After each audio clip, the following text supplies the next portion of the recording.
Azan kalimaları kança dese, azan kalimaları Hanefi mazhabında 15 kalima. 4 jol Allahu Ekber deymiz. 2 jol Eşhedü en la ilahe illallah. 6 oldu. 2 jol Eşhedü enne Muhammeden Resulullah. Kança oldu? 8. 2 jol Hayya alas salah. Kança? 10. 2 jol Hayya alel felah.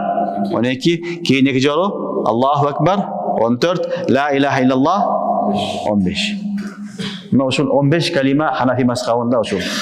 Hazrat Bilal radıyallahu anh'ın azanı şunday bolgan. İmam Şafii'de 19 kalima. Abu Mahzur'un rivayetinde keledi radıyallahu anhu. Oşun negesinde alarda 19 kalima. Bizde 15 ile kalima elbette ertemenengi namazda 2 kalima koşuladı. Fajr namazında as-salatu hayrun minen naum. As-salatu hayrun minen naum degen 2 söz koşuladı. Oşontu fajrde 17 bolot. Kalgan bardık namazlarda 15 kalima aytılınat. Mına oşul azan kalimaları.